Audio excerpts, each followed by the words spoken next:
सोबत असेल जाणीव. रोखोक बातम्यांसाठी पाहत राहा जाणीव मराठी. होऊ द्या जाणीव. लाईक करा, शेअर करा आणि सबस्क्राईब करा आपल्या हक्काचे चॅनल जाणीव मराठी. स्वातंत्र्यानंतर सत्तेचं विकेंद्रीकरण व्हावं असं व्यासपीठावरनं अनेकदा बोललं जातं. भाजपचा तो नारा होता, सत्तेचं विकेंद्रीकरण केलं जात नाही. काँग्रेस आणि त्या काळातल्या तत्कालीन पक्षानं सत्तेचं विकेंद्रीकरण केलं नाही आणि आम्ही करणार वगैरे अशा पद्धतीच्या त्या काळातल्या खरं तर सत्तेच्या विकेंद्रीकरणाबाबतच्या चर्चा होत्या आणि व्यासपीठावरून उघड ते बोललं जात होतं. सत्तेचं विकेंद्रीकरण झालं का नाही हा संशोधनाचा विषय असला तर शिक्षणाचं मात्र विकेंद्रीकरण चांगल्या पद्धतीने झालं आणि राजकारण्यांनी स्वतःच्या सोयीसाठी का होईना आणि कार्यकर्त्यांच्या पहिल्या फळीतल्या कार्यकर्त्यांच्या सोयीच्या का होईना पण अतिशय गोड अशा पद्धतीचं एक ब्रीद वाक्य वापरलं की ग्रामीण भागातल्या विद्यार्थ्यांना शिक्षण सुविधा उपलब्ध चांगल्या पद्धतीने व्हाव्यात, मुलींना शिक्षण मिळालं पाहिजे आणि मुलींना शिक्षणाची द्वारं खुली झाली पाहिजेत म्हणून ग्रामीण भागात संस्था उभारण्याचं काम तत्कालीन शासनानं केलं. आता आजही लोकांचं म्हणणं असं आहे किंवा लोकांचा विचारधारा अशी आहे की जेवढ्या महाराष्ट्रातल्या शिक्षण संस्था आहेत त्या शिक्षण संस्था त्या स्वखर्चावर शिक्षकांचे पगार भागवतात वगैरे अशा पद्धतीच्या ग्रामीण भागातल्या आज सुद्धा तशा पद्धतीचं एक लोकांचा समज आहे. पण खरं तर हा एवढा मोठा विषय आहे की आज जर बघितलं तर ग्रामीण भागातल्या प्रत्येक जिल्ह्यात फार मोठ्या प्रमाणावर शिक्षण संस्थांचं जाळं आहे. मग त्यात रयत शिक्षण संस्थेसारखे असेल, स्वामी विवेकानंद शिक्षण सारखे असेल किंवा अन्य ज्या काही तुमच्या विद्यापीठं झाली त्यांच्या शाळा असतील. पण अलीकडच्या काळात ह्या गोष्टी सगळ्या जर बघितलं तर ग्रामीण भागातल्या शाळा त्या बहुतांशी अलीकडच्या काळात बंद पडण्याच्या मार्गावर आहेत. म्हणजे प्राथमिक असेल किंवा माध्यमिक असेल 4 विद्यार्थी 2 विद्यार्थी, काही शाळांना 2च विद्यार्थी आहेत, काही शाळांना 11 विद्यार्थी आहेत, काही शाळेमध्ये 30 विद्यार्थी आहेत. मग अशा पद्धतीचं असलं तरी 2 शिक्षक 1 शिक्षक हे प्राथमिक शिक्षणाचं परिस्थिती आहे. तीच परिस्थिती माध्यमिक शिक्षणाची आहे. मला जिल्ह्यातलं आपण जर हे बघितलं तर हे राज्याचं एक चित्र खरं तर समोर आलं आणि त्याच्या संदर्भात अनेक जणांनी अनेक मतं व्यक्त केली आणि लोकांच्या अनेक चर्चा सुरू झाल्या.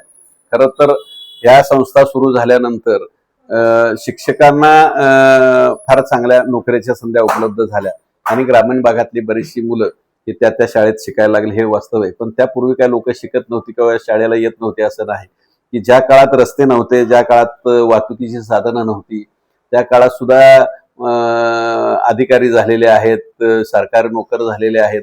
ते शिक्षण मिळत नव्हती असं नाही, तर त्या काळात सुद्धा शिक्षण मिळत नव्हते. घराजवळ शाळा, 2 किलोमीटरच्या शाळा ही जे पुन्हा नियमाचे बदल आणि नियमातल्या बदलानुसार शिक्षण संस्था दिल्या.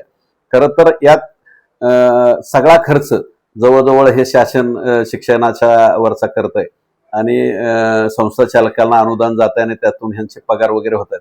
ह्याची आकडेवारी बघितली तर खरं तर कॅल्क्युलेटर बंद पडेल अशा पद्धतीची सरासरी आकडेवारी आपण मांडूया.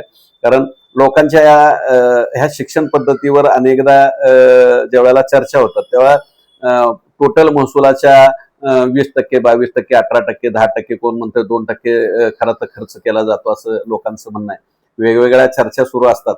पण ह्या करत असताना एकंदरीत मिळालेल्या माहितीनुसार किंवा चर्चेतून माहिती मिळाल्यानुसार ती अशी आहे की राज्यात 36 जवळजवळ जिल्हे आहेत आणि ह्या 36 जिल्ह्यामध्ये प्राथमिक शिक्षकांची संख्या जर बघितली तर जवळजवळ 2,85,000 आहे.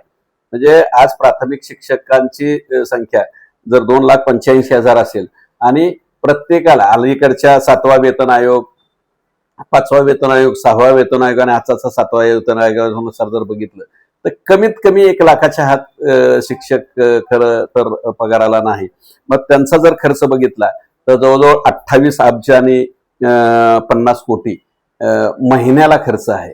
मग शासनच हा खर्च करतंय, शासनच अनुदान देतंय आणि हे जर होत असेल तर प्राथमिक शिक्षणाच्या बाबतीत ते म्हणता येतं तर ठीक आहे. पण बऱ्याचशा हायस्कूलला हे 5वी पासून वर्ग जोडलेले आहेत आणि 5वी पासून जर 10वी पर्यंत शाळा असेल तर ते संस्था चालवते आणि त्यांचे पगार शिक्षकांचे मात्र शासन करत आहे.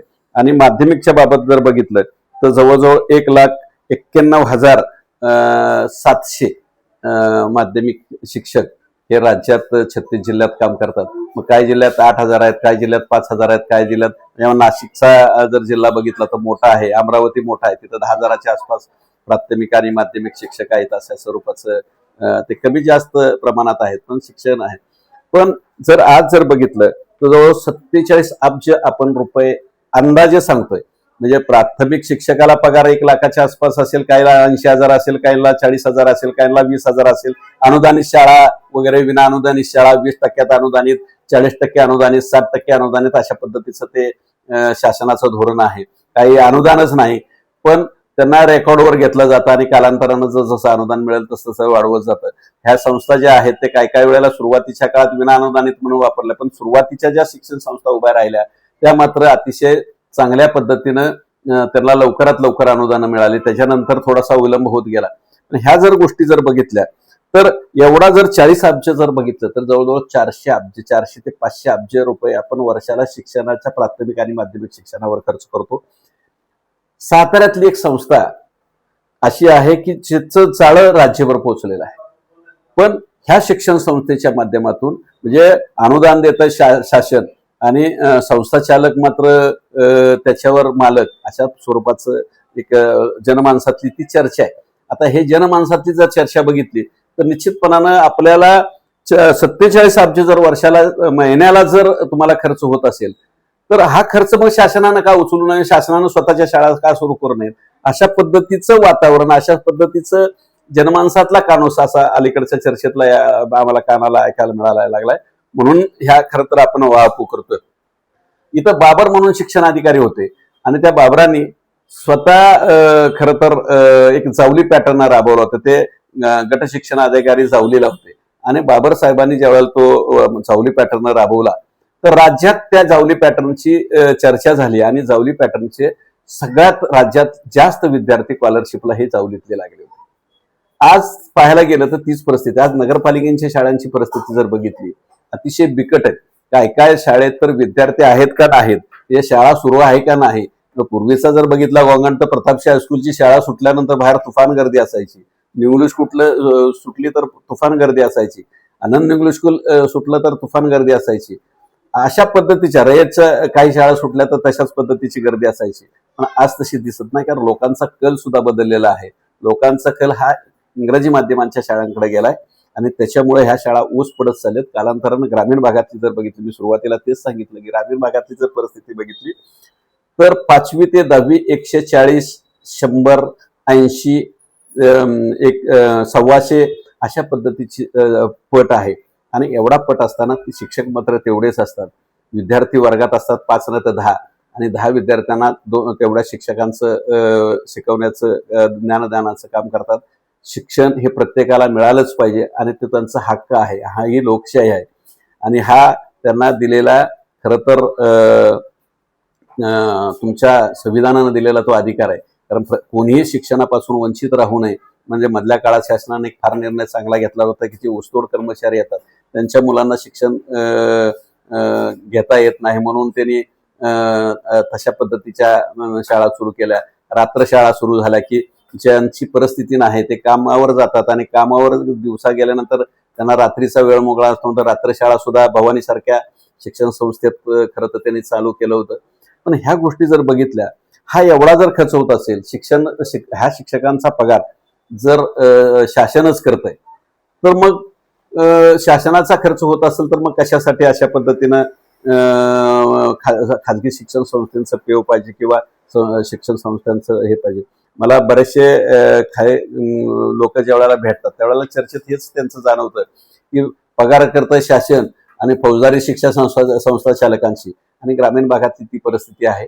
शिक्षकांचा वापर चांगल्या पद्धतीनं निवडणुकीला ह्याच्यात केला जातो आणि त्याच पद्धतीनं त्यांचा वापर देखील शिक्षण संस्थेचा आम्ही तुम्हाला पोचतो अशा पद्धतीची त्यांच्यावर काय एक दडपण असतं ते कुठं झुगारलं गेलं पाहिजे.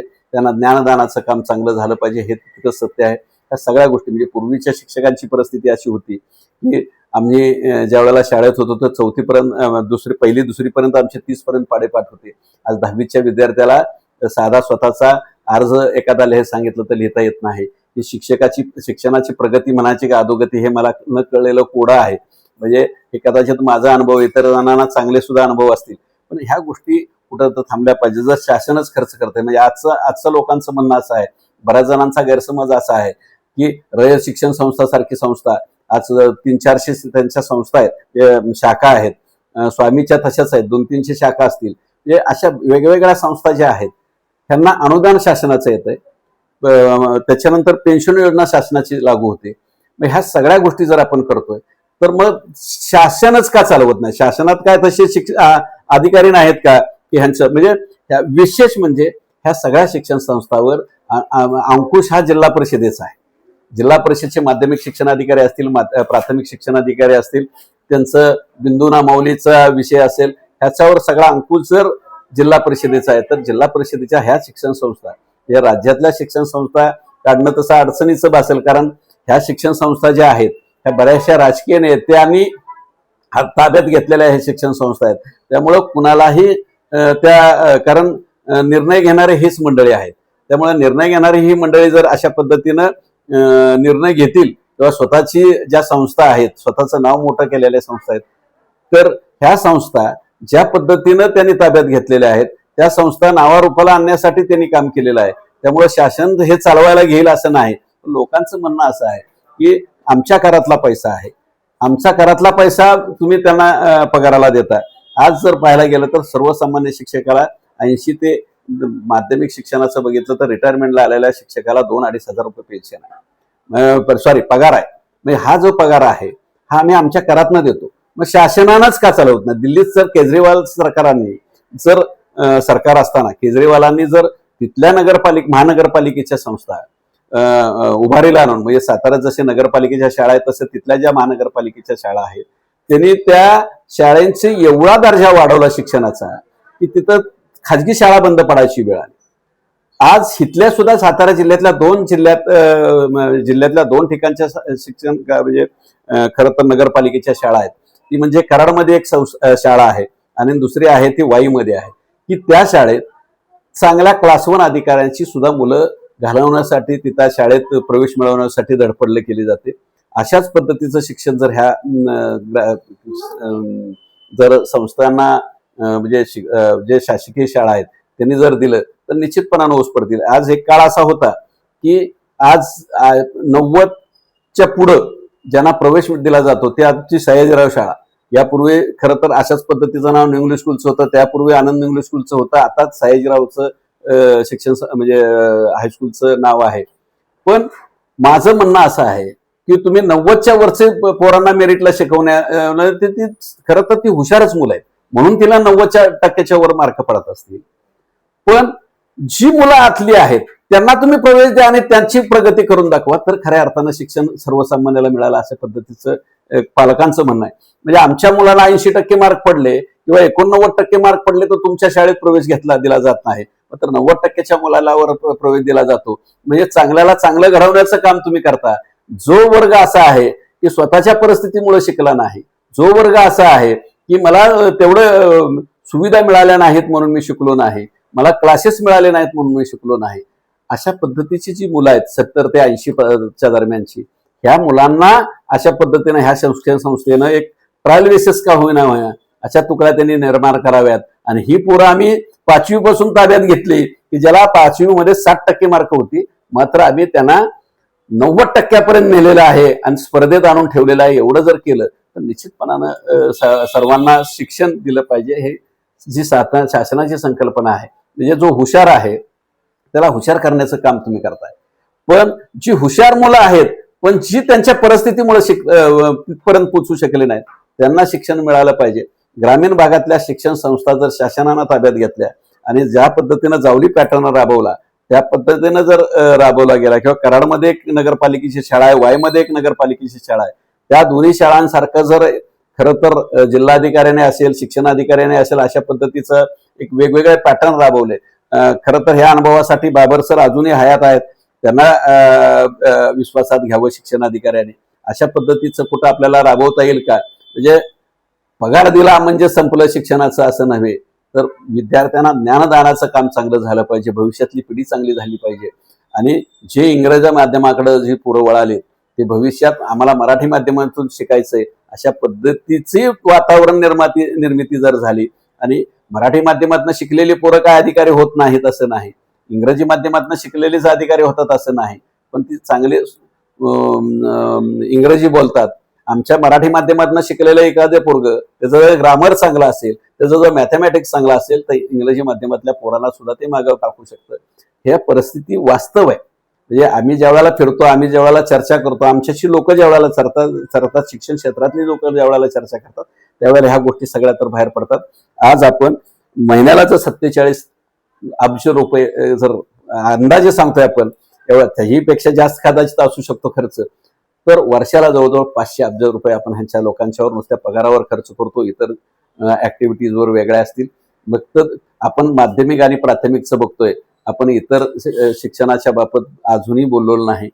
पण ह्या जर मिळालेल्या माहितीनुसार एवढा खर्च होत असेल, तर शासनानं अनुदान देऊन शाळा दुसऱ्याला संस्थेला चालवून देण्यापेक्षा ह्या शिक्षण संस्थाच ताब्यात घ्याव्यात, अशा पद्धतीचे एक विचारधारा, अशा पद्धतीची एक चर्चा जनमानसात आहे. आणि ही जनमानसातली चर्चा आम्ही जाणीव-च्या माध्यमातून खरं तर आम्ही प्रेक्षकांपर्यंत आणि सुज्ञ नागरिकांपर्यंत पोहोचवण्याचं काम करतोय. काही मी सुरुवातीला मध्यंतरीच्या काळात असं म्हटलं की ग्रामीण भागात पटसंख्या जर बघितली तर 100-125 आसपास आहे, म्हणजे 5वी ते 10वी. प्राथमिक शाळेतली तर परिस्थिती तशीच आहे. काही ठिकाणी 10 विद्यार्थी आहेत, काही ठिकाणी 12 विद्यार्थी आहेत. दुर्गम भागात बघायला गेलं तर 8-8 सुद्धा विद्यार्थी 5वी ते 7वी नाहीत, अशा परिस्थिती प्रत्येकाकडे आहे. शहरातली जर परिस्थिती बघितली तर तीच आहे. आमच्या प्रताप हायस्कूलच्या समोर खरं तर 2 नगरपालिकेच्या शाळा आहेत, आणि ह्या शाळेतल्या पटसंख्या किती घटली, कारण या शाळेत येणारे जे पालक असतात, मुलं विद्यार्थी असतात, त्यांचे पालक फार काय आर्थिकरित्या सक्षम असतात असं नाही. ही मुलं सर्वसामान्यपेक्षा सर्वसामान्य घरातली असतात, म्हणूनच तिथं ते शाळेला येतात की ज्यांना आर्थिक सोर्स अतिशय कमी आहेत. पण आज नगरपालिकेच्या शाळेत सुद्धा 1ली ते 7वी पर्यंत शिकवण्याचं काम एक शिक्षकाला जर करावं लागत असेल, तर प्राथमिक आणि माध्यमिक शिक्षणाची काय परिस्थिती आहे त्याच्यावरून हे स्पष्ट होतं. ह्या फक्त जर तुम्हाला परिस्थितीची आपल्या जाणीव झाली ना, तर निश्चितपणानं ही मुलं शिकली पाहिजेत. ज्या परिस्थितीत एक 10-20 वर्षापूर्वी, 25 वर्षापूर्वी, 30 वर्षापूर्वीची पिढी शिकली, जी टक्केटोंबे खाऊन शिकली, की ज्यांनी 5-5, 6-6 किलोमीटर चालत तुमचं कॉलेजचं लाईफ जगलंय किंवा 10वी पर्यंत, 8वी ते 10वी पर्यंतच्या शाळा केल्यात, त्यांना ह्या परिस्थितीची जाणीव आहे. त्याच्यामुळं परिस्थितीची जाणीव ह्या विद्यार्थ्यांना होऊ नये म्हणून कमीत कमी सातारा नगरपालिकेनं तर हा पॅटर्न राबवावा की नगरपालिकेच्या शाळा ज्या आहेत त्या वरवर नुसत्या बातम्यापुरत्या शाळा सक्षम झाल्या पाहिजेत, अमुक केलं पाहिजेत. ज्ञानदानाचं काम कसं होतं, मी तुम्हाला तेवढ्यासाठीच सांगितलं की कराडच्या शिक्षण संस्थेचा तिथंही नगरपालिकेची शाळा आहे, तिथं सुद्धा वेटिंग लोकांना आहे. त्याच पद्धतीनं वाईमध्ये अशाच पद्धतीची एक शाळा आहे की तिथंही वेटिंग आहे. एका शिक्षकाला जर तुम्हाला 7-7 वर्ग शिकवा, 3-3, 4-4 वर्गाला जर शिकवावं लागत असेल तर यासारखं दुर्दैव नाही. हे कुठेतरी बदललं पाहिजे. आपण पिढी घडवायचं काम केलं पाहिजे. आपण पिढी संपवायचं काम शिक्षणाच्या तरी क्षेत्रात होऊ नये एवढीच माफक अपेक्षा आहे, आणि तीच सर्वसामान्यांचं म्हणणं आहे आणि तेच सर्वसामान्यांची इच्छा आहे.